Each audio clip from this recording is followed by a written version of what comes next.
survival. I hope you can see me in the dark as Bella and I are off on a trip. We are going down to Fort Stevens, Oregon. We've booked ourselves into the Fort Stevens State Campground, and we have decided to take a weekend away, as it's a long weekend. It is the Remembrance Day weekend in British Columbia, and I've decided to go away this year, not to get away from remembering what our veterans have done for us. I just wanted to take a break from the military this weekend. We are going to just storm watch. I don't know if we're going to get any wind down here, but there's definitely going to be apparently rain. We are towing Oasis, and Sandra is in Hawaii. She had some time off work that I didn't have, and she had an option to go away, and she took it, which is fair play. Why not? The opportunity was there. I dragged her all over Alaska, which she says she enjoyed, but she had this opportunity, and hey, she can go sit on the beach and relax, and she, to be honest with you, has deserved this break. So I am really happy for her to be able to take that break. But we are just passing Fort Lewis McLeod in Washington. We've been on the road a few hours, and we got through the border. Just share what we're up to this weekend. Not sure how far down here we'll get. It could be that we end up in Fort Stevens tonight. I mean, time says that I can make it, but we're not in a rush. We're just going to go check a few things out. Get Bella to run on the beach at Cannon Beach, and I'm not sure. Take a wander around Astoria. There's a nice tower. I can't remember the name of the tower, but there's a really nice tower on the top of the hill. And if I remember rightly, it's like a buck to park. And when you pay your buck, you get this balsa wood aircraft, little kid's toy, but you can throw it off of the tower. So we're debating, or I'm debating, I shouldn't say we're debating. I'm debating doing that. It is Remembrance Day. Might see if I can find a Legion on Sunday night as well, and toast a drink, and salute all the veterans before me for their sacrifices.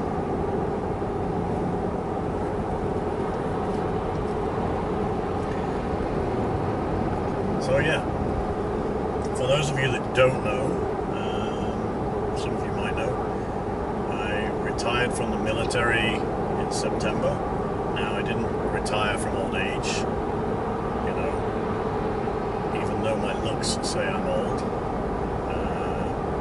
After 22 years of service, I decided that I need to change my outlook, have some time with family, with Sandra, my kids, her kids, which I've been grateful for their support. So, cheers to those and the family for supporting me over those years. So yes, again, that's why I'm taking a little break from all of that stuff. It's not about getting away from the veterans on this weekend. It was just an opportunity for me to be able to come down here, because to get down here to Stormwatch might not happen again for a little while. But these trips that we're taking now, these little weekend trips, are going to work out for us a bit more, as well, as long as Sandra can get some time off. Yeah. Looking forward to having more time doing stuff camping-wise. So who knows what this is going to bring out. It could be a complete wash. I have bought the pot-bellied stove. We've got the sides for the awning, and I'm hoping that in the pot-bellied stove on my campsite. I know there's fire rings and that, but who knows, because it's inside of my tent. If not, I'm going to try another thing, because we paid for this campsite as well. I bought a little electric heater to warm up the inside of the trailer. I don't think it's going to be that cold. We are now 7 degrees. The coast maybe about a degree or two colder. We will see. Bella's exhausted. Just hoping that she'll be okay.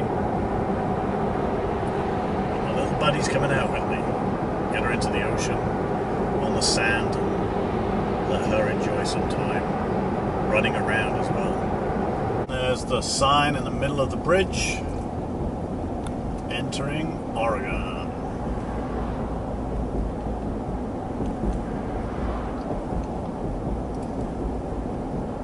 Going over the Columbia River from Washington to Oregon.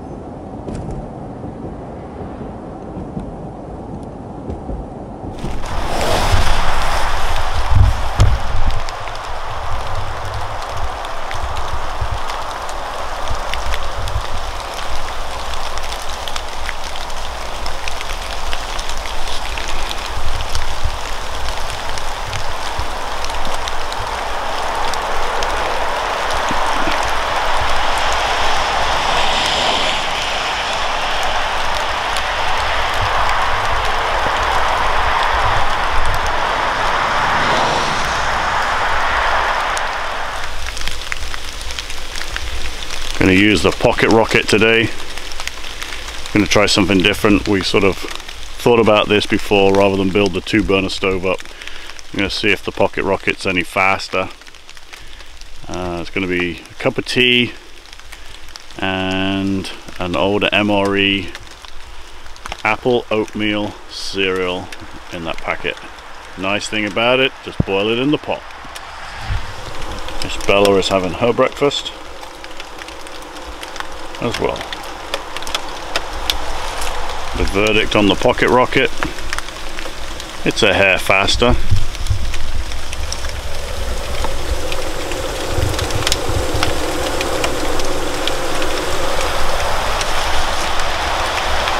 Than the Coleman stove, but it's not a rocket, it's definitely a pocket stove.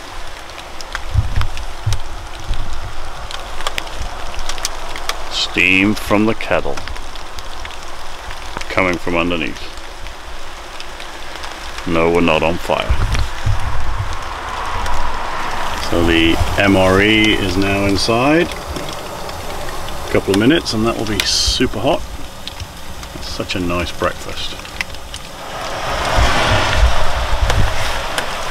The stove is starting to vibrate.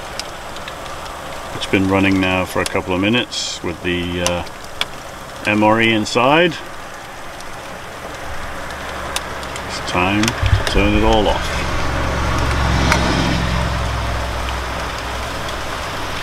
And let it cool down.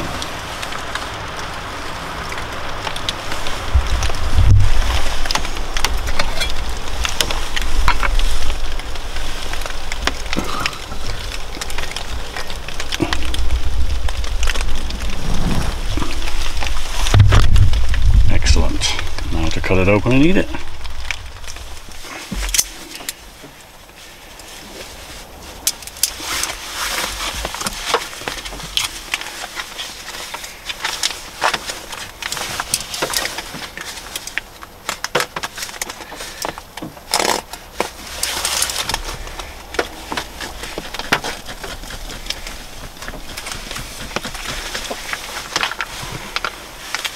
You're going to be able to see that.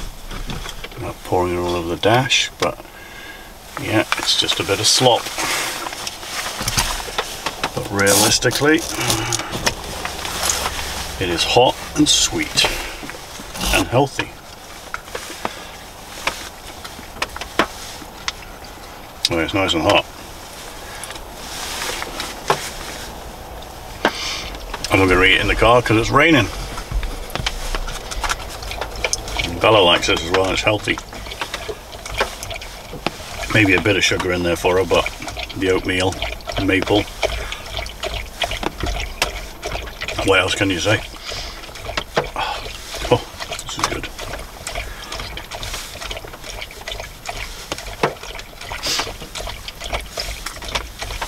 Very quick and easy breakfast if you can get your hands on instant stuff. Boil in the bag, hot water, or add hot water, and I mean, nothing beats Sandra's bacon and eggs, but this is good too. We'll have a cooked breakfast this weekend. It's not that I can't cook. So this is just on the road food. Good.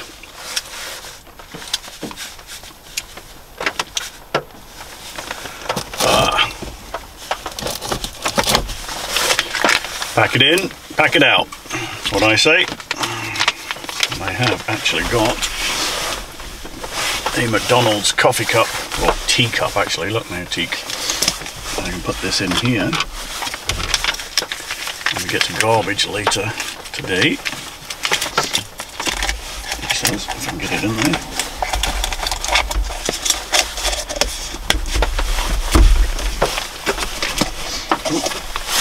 Stay on lid.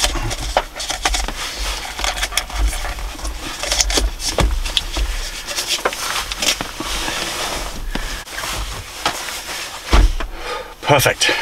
Ready for the day. Well, along with my mug of tea. But I can drink that while driving. Said about 30 miles, just under 30 miles outside of Astoria. What's that, about 30 minutes, less than. We may have a look around there, see if there's a Saturday market on or anything, see if there's anything to do other than a look around the town, see how the town has changed. We haven't been down here in, I want to say, 3 years, so you know, thing evolves. And then we'll go onto our campsite and pitch the tents, pitch the annex.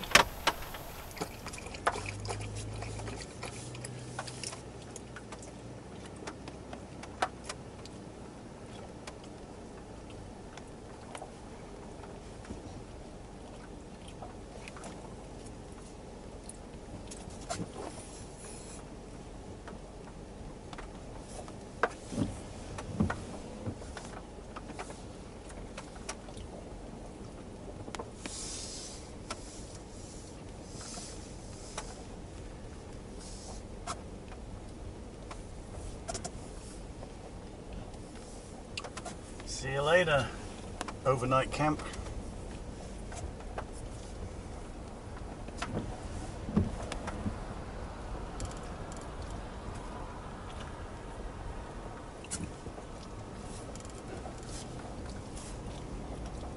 Carried out our visual check, make sure we left nothing behind.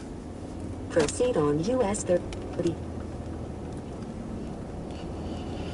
Check our tyre pressures just in case we picked up a puncture. Proceed on US 30. All tyre pressures are good. Off we go.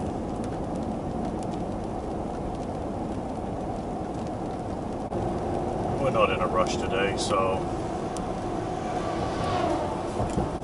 we'll be pulling over a few times to let people pass us. A little bit foggy this morning. That's what we've come for, a bit of storm watching. That's the whole plan this weekend, just to see the different weathers. It'd be nice if it cleared up at night and we get a nice sunset.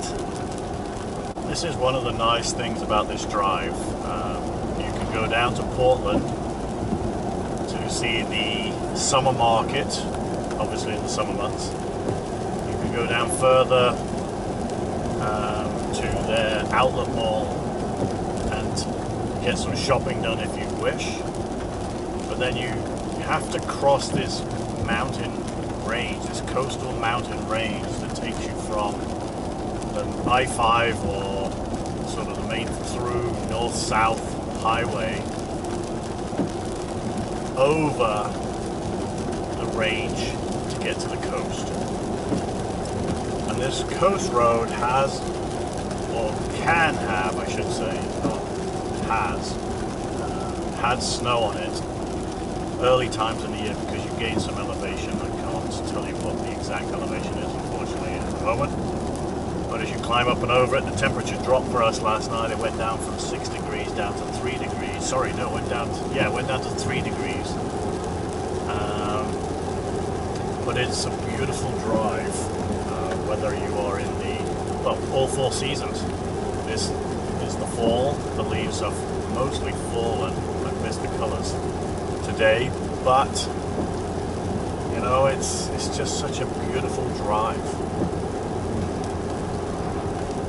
This road, what I did is I took the I-5 through Washington State and then cut right just before the Oregon border, and then we went over the bridge and we entered Oregon State, and now we're basically following the river road. The Columbia River's a little bit further north from us, but there's a lot of creeks and rivers that run from the Portland, Washington area to the ocean. And that's what this road is. It's a beautiful road.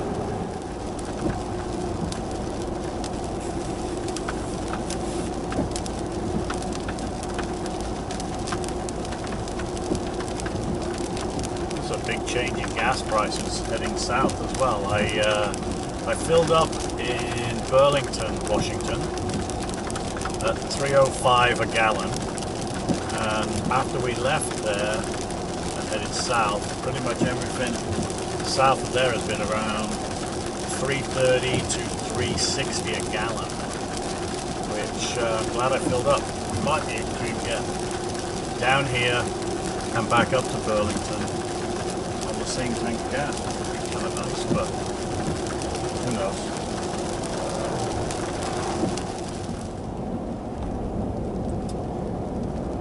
Back on the coastal road, or heading into the coastal road I should say, and that's the first time, and I've forgotten all about it, that we get the tsunami warnings. So all down the Highway 101 from Washington all the way down to California. Obviously the Pacific Ocean is right there, and a chance of a tsunami, so they have the tsunami warning and evacuation routes. Run to higher ground.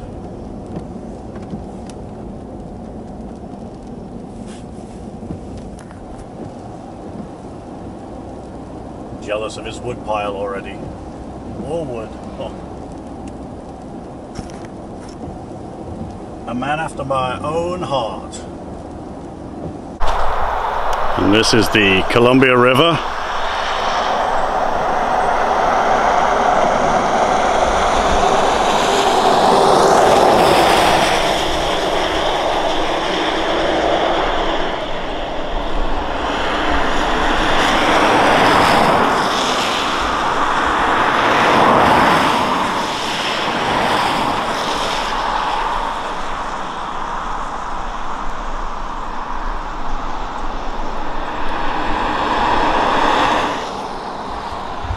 And as you can hear, I'm on the side of the road,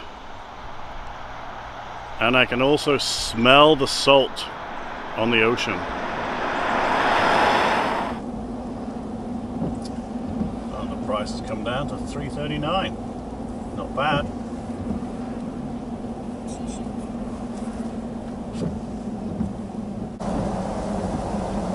One thing that is a really good thing to visit if you ever come to Astoria is the Columbia River Maritime Museum, where the U.S. Naval Coast Guard, the U.S. Coast Guard is based out of as well. There's a big base in Astoria because of the Columbia River basin that happens here with the tide and the sandbar. Museum, I'm not going to do it this weekend. The museum is well worth the visit. We did it a while ago with the girls, the kids. Downtown Astoria's historic town.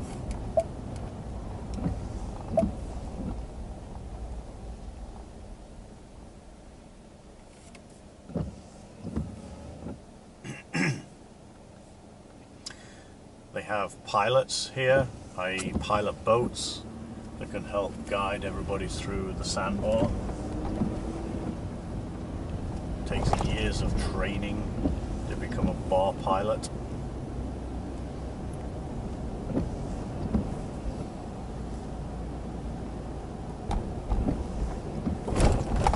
It's 10 o'clock a.m. and it's a very sleepy town at the moment. And there is the infamous Astoria Bridge that takes you all the way to Washington State over the Columbia River. And if you come down the coast road from Washington, you will take that bridge to get into the coast road of Oregon on the 101.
Park up in here and take a picture.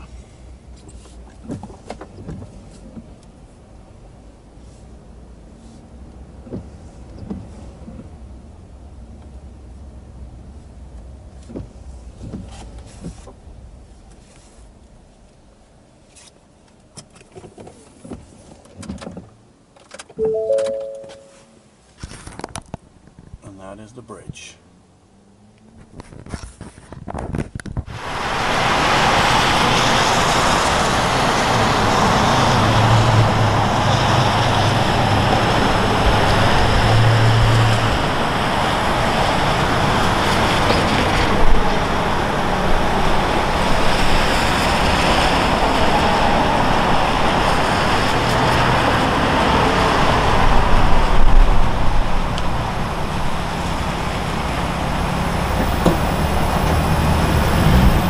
So it's that high so that you can get the boats underneath of it, and we're talking big tanker boats, and then it drops right down to water level or sea level and drives all the way over to Washington State.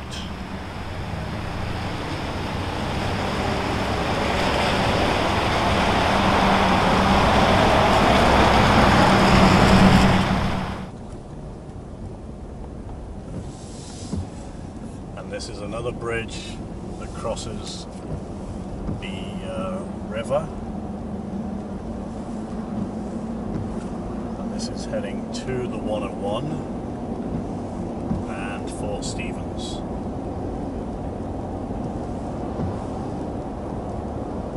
This is also a lift bridge, so boats can get in.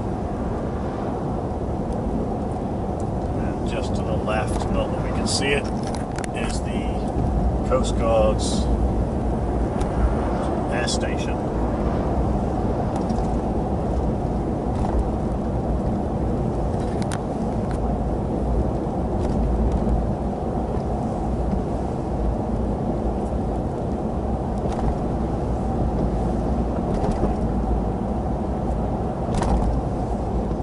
Here we are, Fort Stevens Campground, right next to the KOA.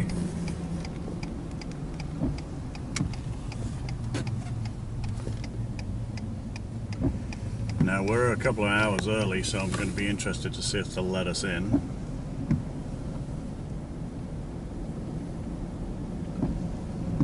But we will see.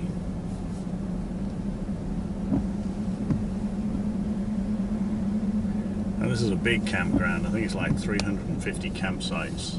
In the summer it's packed. But again, when you've got young kids, it's kind of neat. They meet lots of friends. But we like to do a bit of paid camping and off-grid camping. Mix it all up. Let's go see.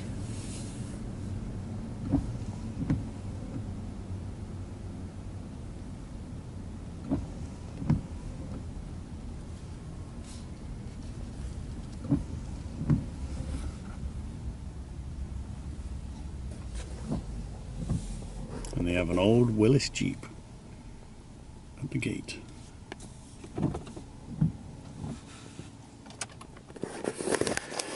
We'll probably look at this a bit later on, but for those of you that don't know, other than the Aleutian Islands, the Japanese, and I'm not going to go on about the war, but the Japanese actually bombed Oregon. They were trying to figure out the entrance to the Columbia River. The Japanese had some submarines here. They even had submarines that could launch either monowing or biplane aircraft from them. They dropped, if I can remember rightly, like hand or helium or hydrogen balloon bombs. So they would fly over the land, and then they would just run out of steam, or they would puncture or whatever it was, and then just drop. And there is a marker just down the road from here that shows that a bomb landed there, and I'm going to go find it again this weekend, I think, on the way down to Cannon Beach. It could be tomorrow, but it's a little bit of history that's worth noting, and it's kind of interesting. So we have been given an option. We have a reserve site of 240, but I was given an option of having a look at Loop D. Now it has bathrooms, but it does not have shower functions, which means you just got to walk, which is fine. But what we can do is go and have a look in here and see if there's a site that has a backdrop. And that is because I want to put the awning out and put the stovepipe in,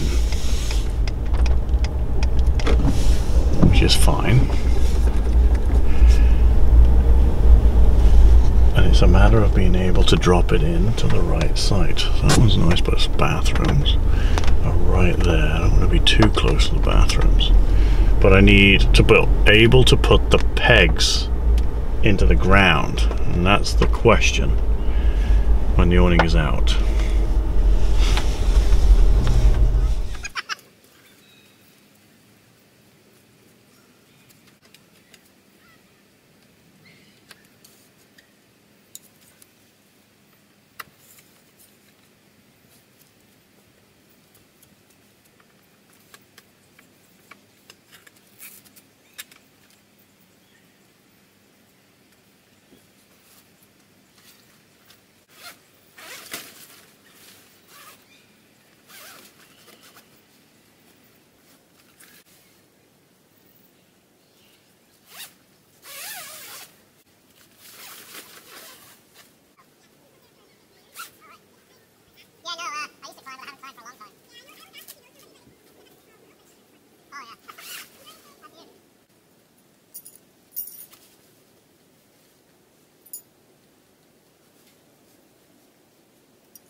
And that welding blanket is there for the sparks off of the stovepipe.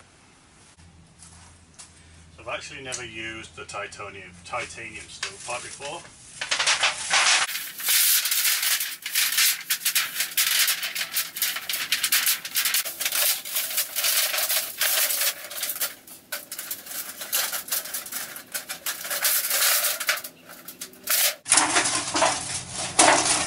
The problem with titanium is it's like tin foil and it cuts you, so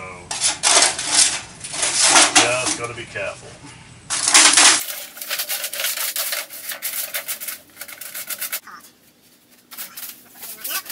And spark arrestor, that's going to go on, so I got to play with this a little bit to try and get it.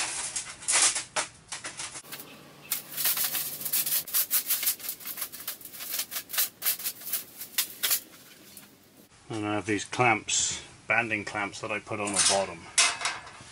And hopefully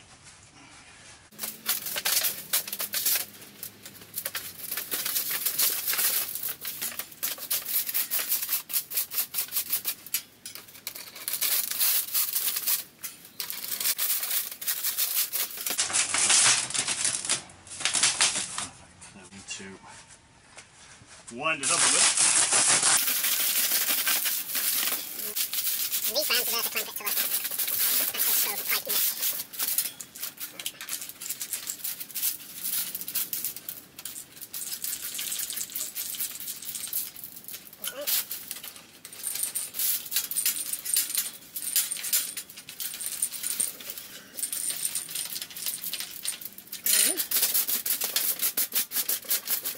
Apparently when you've used this once or twice, it will then retain its shape once you open it from its 12 inches or 18 inches to its, I think it's 8 feet. So, yeah. Still pipe done. View for the outside. I said 8 feet, I think it's 10 feet. Nicely done.